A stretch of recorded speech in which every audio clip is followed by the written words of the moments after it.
म्हणजे ममत्वाचं बंधन इतकं पक्क आहे, मनुष्य काही करू शकत. कारण ममत्व म्हणजे मोह. मोह नेहमी नरकाचं द्वार.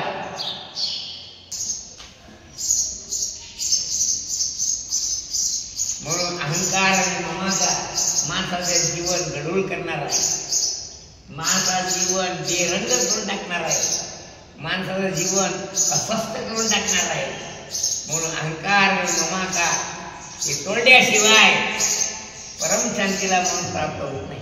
पुढे आणि तोडायचं म्हणलं अंतःकरणात दगड ठेवावा लागतो. म्हणून हृदय करून कठोर थोडा करून. पुढे जो इमानदार आहे, जो आपल्याशी अभिन्नत्वानं वागतो, त्याला ही विद्या द्यावी हा शास्त्रात. अर्जुन श्रीकृष्णाचा दाजी होता. कोणाला? अर्जुन श्रीकृष्णाचा कोणाला दाजी होता. श्रीकृष्ण शहाणा होता. शहाणा होता म्हणजे त्याला माहित होतं की शिष्य असल्याशिवाय त्याला विद्या देऊ नये. आहे का नाही? हे पहा गीता. गीतेचे पहिला अध्याय समाप्त झाला. दुसऱ्या अध्यायाचे 10 श्लोक झाले, पण श्री भगवान वाचतात नाही. गीतेच्या दुसऱ्या अध्यायाच्या 11व्या श्लोकात भगवान बोलला. का बोलला? तर तो अगोदर म्हणला शिष्यस्ते हम साधे माम पाम प्रपन्न. काय म्हणला? काय म्हणला? माझ्या हृदयात जो मोह निर्माण झाला तो तुझ्या वाक्या वाचून निघून जाय. आणि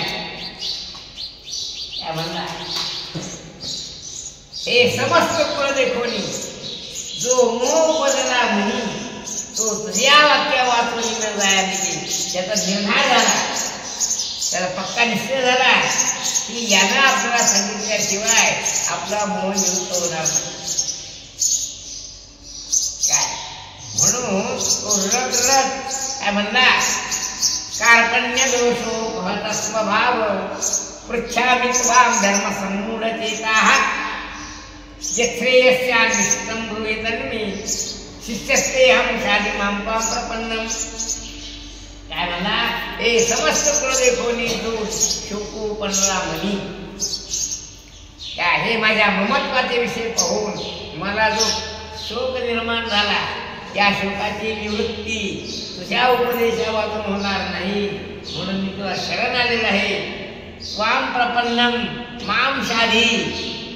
असा काय प्रपन्नम, मी तुला शरण आलेला आहे. तेव्हा शरण आलेल्या शिष्यालाच उपदेश करावा. म्हणजे या ठिकाणी लिहिलंय, हे साधू पुरुषा मी तुम्हाला शरण आलेला आहे, तर तुम्ही मला उपदेश वाचा. हे संत पुरुषा मी तुम्हाला शरण आलेला आहे. तुम्ही मला ऋषिकेश इंद्रिय नियंत्रण परमेश्वर आहे, तो इंद्रियाचे नियमन करतो त्या परम सर्वश्रेष्ठ ईश्वराला. कारण ईश्वर गुरु शिवाय देव कोणी दाखवू शकत नाही.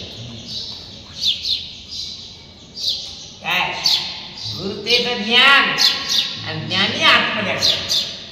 आत्मदर्शन आत्मा म्हणजे परमात्मा देव. गुरु शिवाय कोणी दाखवू शकत नाही. गुरु बिन कोण बतावे वाट बडा बिकडय मगा. कबीर महाराज म्हणले. काय एवढ्या करता गुरु शरण झाले. गुरु काय दाखवतात? देव दाखवतात. म्हणून मददावा ऋषिकेशी ते मला इंद्रियाचं नियमन करणारा जो परमात्मा आहे त्याचं दर्शन करून द्या. कारण गुरु विना आत्मदर्शन घडत नाही. वाचा.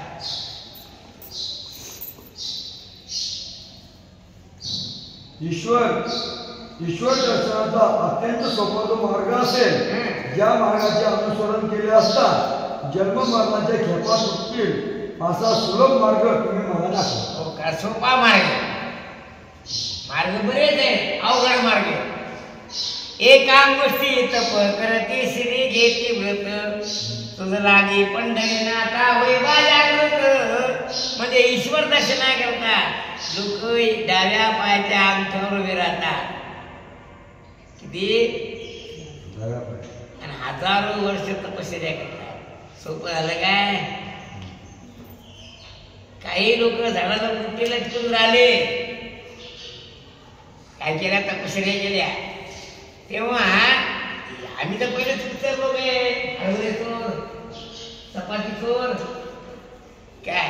तेव्हा आम्हाला सोपा रस्ता तुम्ही सांगा की आम्हाला एवढं आवडत काही जमणार नाही. काय करा सोपा? कोण आहे 6 मार्ग सोपा? कोणता सोपा मार्ग आहे तो तुम्ही मला सांगा की ज्याच्या योगाने मला आत्मप्राप्ती होईल. पुढे जो परमात्मा केवळ एकटा एक आहे, कैवल्य स्वरूप आहे. केवळ कैवल्य स्वरूप केवळ एकटाच आहे. कसं आहे?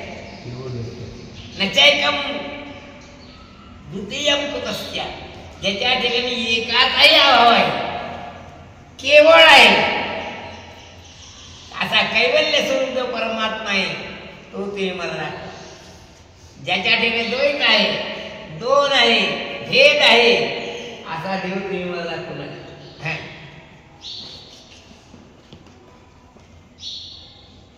कैवल्याचा पुतळा आहे जो तो तुम्ही मला दाखवा. तुम्ही कृपाळू आहात. विचार करतात गुरुचं लक्षण सांगताना श्रोत्रिय ब्रह्मनिष्ठ आणि कृपाळू असं लक्षण झाले. किंवा कृपाळू तुम्ही आहात किंवा तो जो परमात्मा कृपाळ आहे त्याचं दर्शन तुम्ही मला करू द्या. ते माझ्याकरता एवढा त्रास घ्या, माझ्यावर दया करा आणि असा परमात्मा मला तुम्ही दाखवा. अर्थात आळंदीला ते जायचंय, ते कीर्तन शिकाय करता नाही जायचंय. कशाकडे जायचं? जो कैवल्याचा पुतळा आहे त्याचं दर्शन घेण्याकरता जायचं. कैवल्याचा पुतळा दगटला भुतळा. पुढे